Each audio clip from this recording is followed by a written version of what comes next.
السلام عليكم ورحمة الله وبركاته. أهلا بك حبايبي من جديد في يوم جديد، يوم سعيد عليكم وعلينا يا رب بإذن الله. النهاردة أنا هعمل معاكم غدا سريع كده وهيبقى جميل إن شاء الله، وهيكون في معانا فراخ بلدي محشية بالرز والخلطة.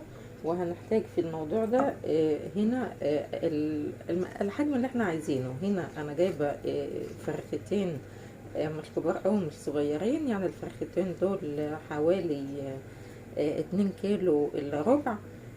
ومعايا هنا الكبد والقوانص بتاعتهم مقطعاهم قطع صغيرة كده. ومعايا كمان كبدة وقنصة كانوا عندي وعاملاهم معاهم كمان مش بتوعهم بس. ومعايا هنا بصلاية متوسطة او بصلتين صغيرين فرماهم. ممكن لو في قرن فلفل احمر ولا حاجة ممكن اعملهم معاهم. انا معايا قرن الشطة ده هعمله بحاله كده عشان ما يكونش حامي قوي. معايا هنا دي حوالي يعني كوبايتين رز، كوبايتين مش كبار قوي مغسولين. هبتدي كده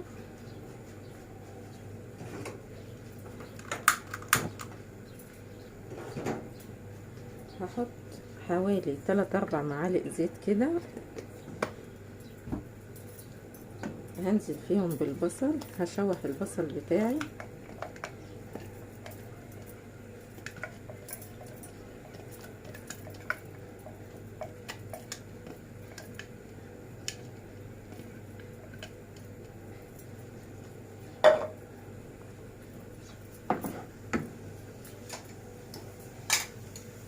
هحط عليهم نص معلقة ملح صغيرة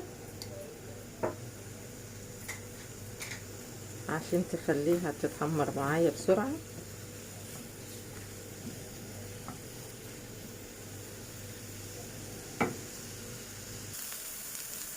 كده حلو قوي، بقت لونها ذهبي حلو. هنزل عليها بالكبد والقوانص واشوحهم تشويحة كده كمان.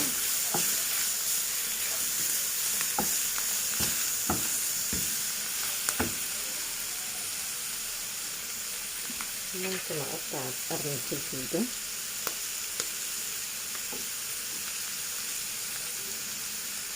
هو حامي حامي، انا مش هحط كله كفايه دي.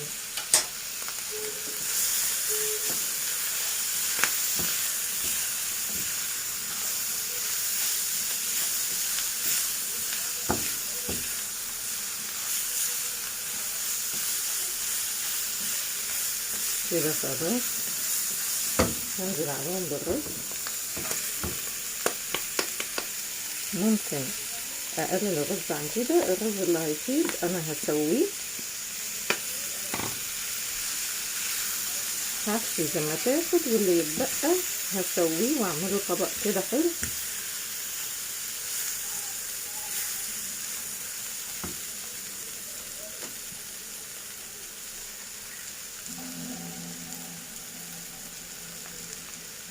هجيب بقى حوالي كوبايه ميه واحطها، يعني هما حوالي كوبايتين رز مع الكبد والقوانص. احط عليهم حوالي كوبايه ميه واحطهم وهدي عليهم بقى شويه واغطي عليهم واسيبهم بقى ايه يستووا نص سوا. احط عليهم بقى البهارات،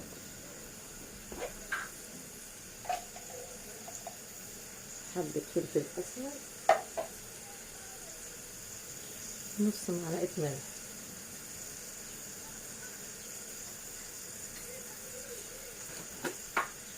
عايزه احط دي شويه كزبره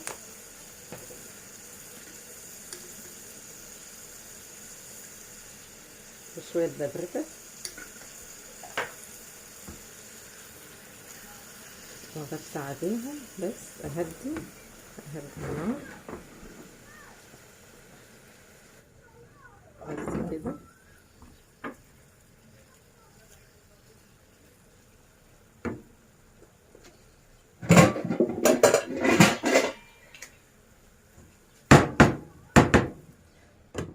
هحط عليهم بقى يستووا نص سوا. على ما الرز بتاعنا يتشرب معايا هنا هعمل طبقين بطاطس كده.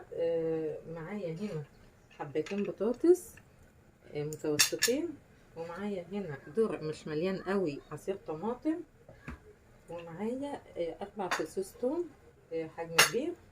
اللي هبتدي كده احط في الحله بتاعتي هنا 4 5 معالق زيت. هبتدي ابشر الثوم بتاعي او افرمه او اعمله في الهون زي ما انا بعمل. نعمله هنا على المبشره دي.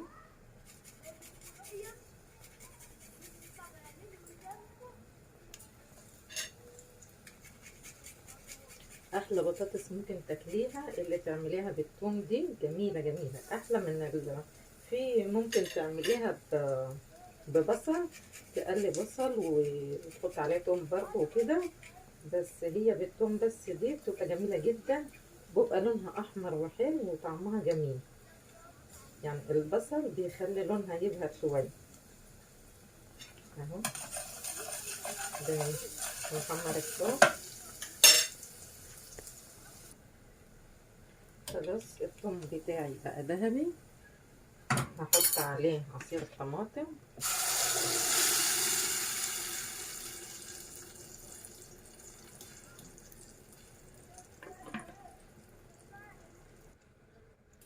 خلاص كده حطيت الطماطم على الثوم،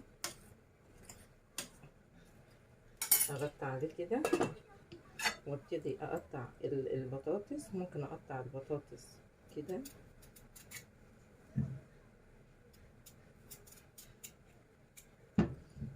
انا ما بحبهاش تخينه قوي، يعني انا عاملاها بالعرض من هنا كده اهي، حوالي مثلا سنتي ونص كده.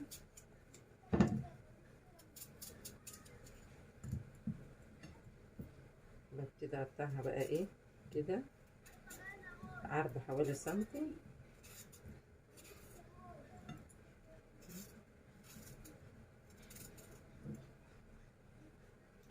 كده خلاص خلصت البطاطس بتاعتي اهي، شايفين شكلها مش تخينه قوي. هبتدي احطها هنا في البطاطس على طول من غير ما تتسبك، يعني في الطماطم على طول من غير ما تتسبك اهي زي ما انتم شايفين كده. بس ايه، انا بحب احط ملحها على طول في وقتها. بحط ايه مثلا، يعني معلقه دي ملح بفلفل اسمر. بحب احط الملح من اول كده، تبقى حلوه. وهي ما بحطهاش في الاخر، لو في الاخر بتبقى الصلصه هي مالحه شويه والبطاطس تحسها عدبه، لكن من الاول كده البطاطس بتشرب من الملح وبتستوي اسرع. خلاص كده هي كده كده على العين الصغيره، ممكن اسيبها كده شويه لغايه ما تبتدي تغلي، وبعدين اهدي عليها بقى على نار متوسطه. هنا الرز بتاعي خلاص خلص بقى نص سوا اهو. هو خد حوالي 5 دقايق. انا هحشي الفراخ زي ما تاخد، واللي يتبقى في نفس الطاسه كده هو، وهحط عليه شويه ميه واسويه تاني واكمل سواه. هو عليه ملح وكل حاجه. خلاص كده هسيبه يبرد دقيقتين. هنا طبعا الحله دي اللي هسوي فيها الفراخ، طبعا حاطه فيها بصل وجزر، وفيه حبات طماطم، وفيه فصين توم وحبهان ومستكة وروزماري. هو ممكن لو انا عندي بصل جزر كرفس كرات ورق لورا مستكة وحبهان ده يتحط فيها. لو انا عندي الحاجات دي الموجود عندي احطه معاه اهو كده. ولو في فلفل اسمر صحيح ممكن احط، انا ممكن احط معاهم ده شوية فلفل اسمر اهو.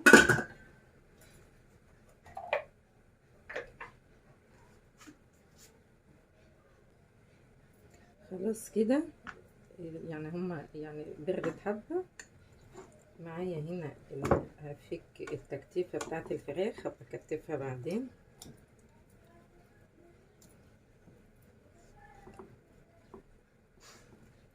خليها الوقت دي هنا طبعا الرقبة معمولة زي الحمام بالظبط كده اهي. هحشي من فوق من الرقبة دي، ممكن احشي كده بالمعلقة لو هيبقى سخن.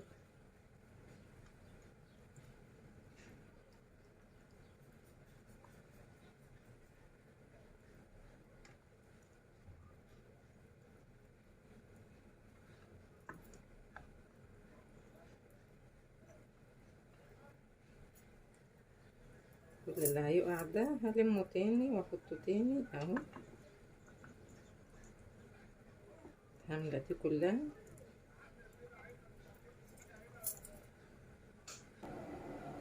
مليت هنا الجزء بتاع الرقبة اهو، بسيبه طبعا مهوي شوية. بحط هنا برضو تحت الجلد هنا تاني، لسه في مكان اهو. بحشي من هنا برضو كده. بكمل بوصلهم ببعض.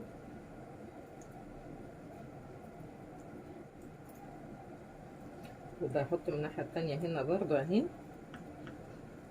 طبعا انا جايباه من محل الفراخ، ببقى منضفها كويس وغسلها كويس وحاطط فيها ومفتح تحت الجلد، يعني عاملها، شوفوا عاملها ازاي، نخليها جميلة. هحشيها هكملها كلها. وهنا برضو الورك، شايفين برضو مفتوح من عند الورك اهو، بحط له برضو اهو. ادخلها اهي من الناحية التانية برضو. خلاص كده انا حطيت فيها من هنا من عند الورك هنا وهنا ومن هنا كلها اهي. هبتدي اكتفها اهي برضو.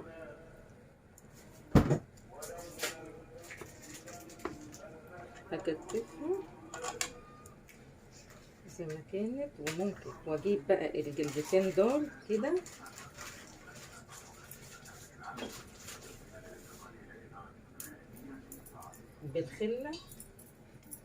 بالخلة هنا كده، اعمل الجلدتين دول في بعض كده.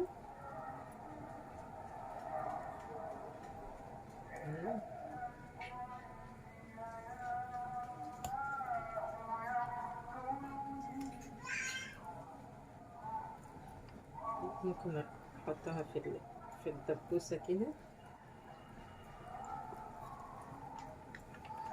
اهي. وبرضه انا عملت فيه خلة فوق هنا، بعد ما خلصت الرقبة من فوق هنا حطيت فيه خلة اهي. شايفين حجم الفرخة بقى عامل ازاي ما شاء الله. مش واسيبها مهوية اهي علشان لما الرز يزيد الفرخة ما تفرقعش منه. شايفين دي من دي الحجم اهو، شايفين ما شاء الله بقت قد ايه. خلاص دي عملتها اهي. انا طبعا لسه ما ولعتش، انا هحط معلقتين زيت كده في البتاع، هسيبهم ماركينها دلوقتي. هحشي التانية. خلاص انا ولعت هنا على البصل والطماطم بتاعتي، هديلهم تشويحه كده. خلاص كده اهو انا حطيت لهم معلقه زيت كده، كمان معلقه. هنزل الفراخ اشوحها على السريع، انا مهديه تشويحه صغيره عشان الجلد ما يلزقش في البتاع في الارضين اهي. طبعا الفراخ اهي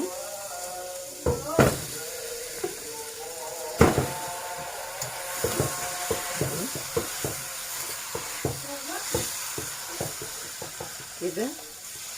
ممكن اعملها بايدي كده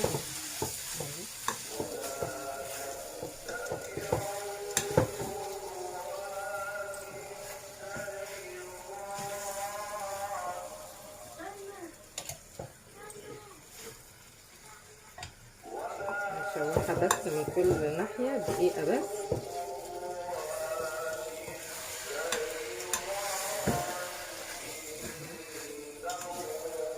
بشمعها بس كده، شايفين حتى لونها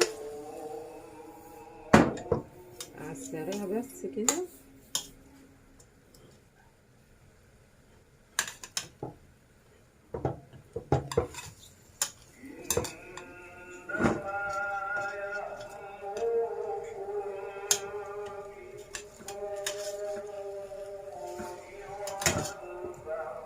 عشان ما عدناش هنمد ايدينا في الحله بقى، عشان ما نفجرش الفراخ بتاعتنا. خلاص كده اهي، بس كده. شايفين اللون؟ شايفين بقى شكلها عامل ازاي؟ شايفين ما شاء الله، بسم الله ما شاء الله عليها بقت عامله ازاي، وخدت لون اهي. انا طبعا حطيت الرز كله يا دوب، دي معلقتين اهم، عادي احطهم عادي هنا اهم.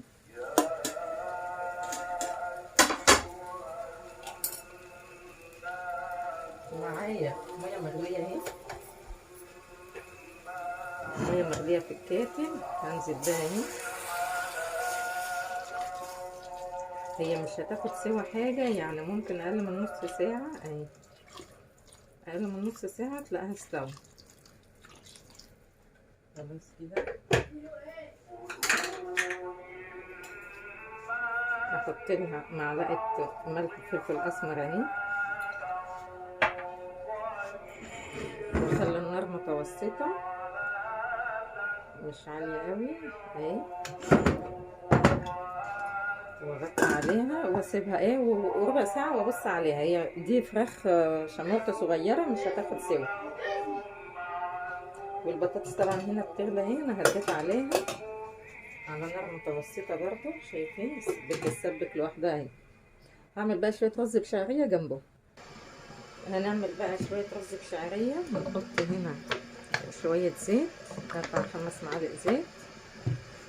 هنحط شويه كوبايه شعريه مثلا على حسب الرز كام.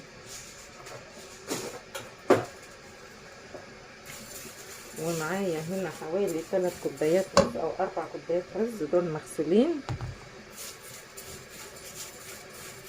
نحمر الشعرية بس وبعدين ننزل بيها. خلاص كده الشعرية بتاعتنا احمرت اهي. ابتدي احط الرز بقى.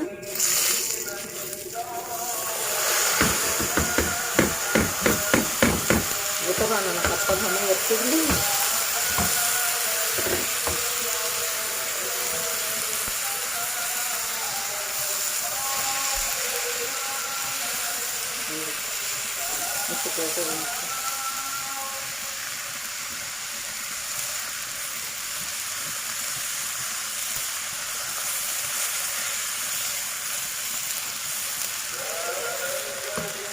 احط لها بقى ميه، دي ميه من الكاتل. يا ريت الميه تكون اعلى 2 سم كده ولا حاجه.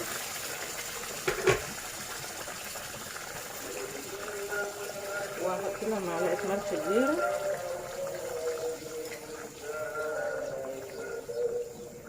مصطفى بيساعدنا اهو. بس خلاص كده يا مصطفى.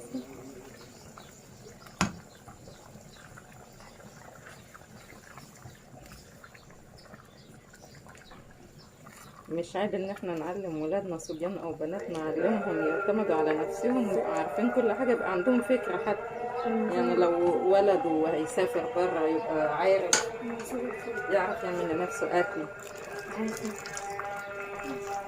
بس كده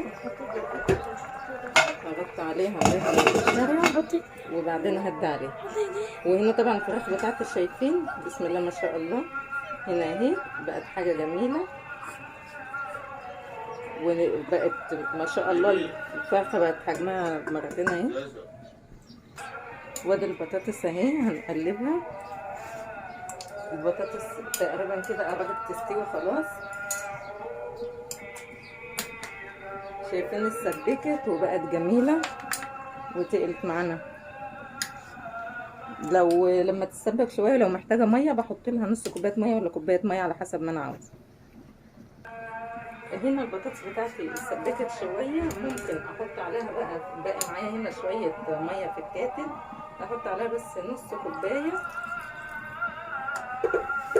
لان هي خلاص كده استوت. خلاص هدوق ملحها واسيبها كمان 3-4 دقايق واطفي عليها بقى، لان هي خلاص كده استوت اهي معانا. خلاص كده كده حلو. شويه ميه صغيرين بس كده وخلاص.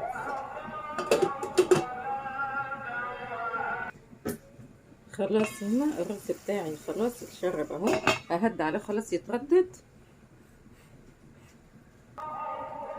والبطاطس بتاعتي خلاص خلصت، هدفع عليها خلاص كده. الرز خلص اهو،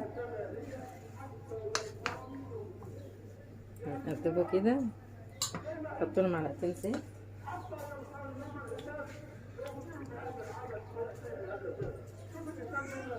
الفراخ بتاعتنا خلصت اهي، طفيت عليها، طفيت على الاكل كله اهو، البطاطس بتاعتنا برضه اهي ما شاء الله عليهم كلهم، وظبطت ملحهم كويس.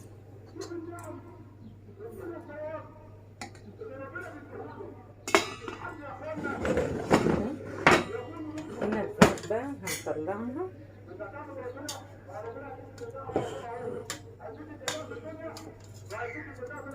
هنحاسب عليها برضه واحنا بنطلعها، هي عشان فراخ بلدي شمر مش هتاخد سوا كامل.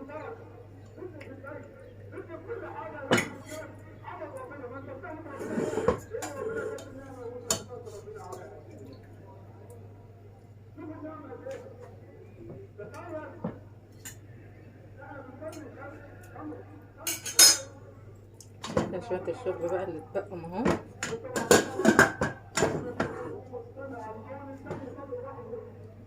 شايفين بسم الله ما شاء الله عليهم جمال. هنحمرهم بقى في طاسة فيها زيت، يا اما نرش عليها رشة زيت ونحطها في الفرن ونولع الشواية من فوق بس تحمر، لو احنا خايفين يتفتحوا مننا.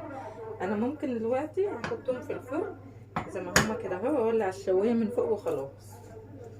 احط عليهم رشة زيت كده، رشة بسيطة زيت اهي، واحطهم في الفرن وخلاص. ممكن في الطبق بتاعهم زي ما هما كده، وممكن احطهم في صينية. شايفين كده انا حطيتها في الفرن في صينيه اهي وحمرتها اهي، شايفين لونها بسم الله ما شاء الله جميل. هقلبها الناحيه التانية واعملها تاني واحمرها من الناحيه التانية برضه. هقلبها، ممكن اعملها على الجنب كده، احمرها من كل ناحيه.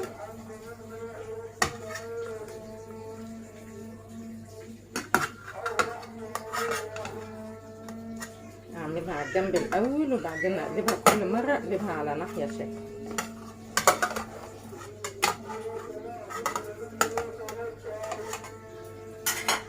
ارجعها الفرن تاني. خلاص كده اكلتنا خلصت اهي، حمرتها من كل ناحيه بسم الله ما شاء الله جميله ولونها جميل. احطها بقى هنا في الطبق، وطبعا انا جهزت الاكل بتاعي.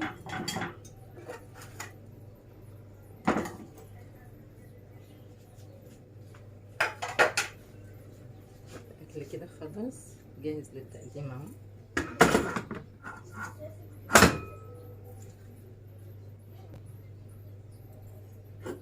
شايفين ما شاء الله، بس بنرش بس رشة ملح كده، كمون او فلفل اسمر. طبعا هي مش محتاجة تتكلم عن نفسها اهي، مستوية من جوه. ونشيل الخلة بقى، الخلة اهي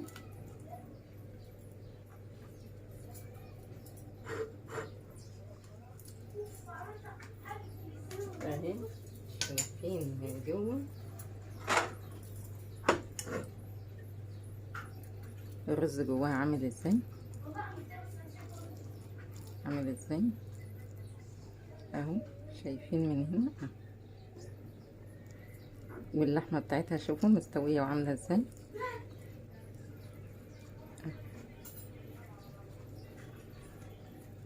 شايفين حاجه بسم الله ما شاء الله جميله جميله جميله اهي. نفتحها اهي ونطلع اللي فيها عادي، مستويه وجميله وبألف هنا. وكده خلاص اكلتنا اهي.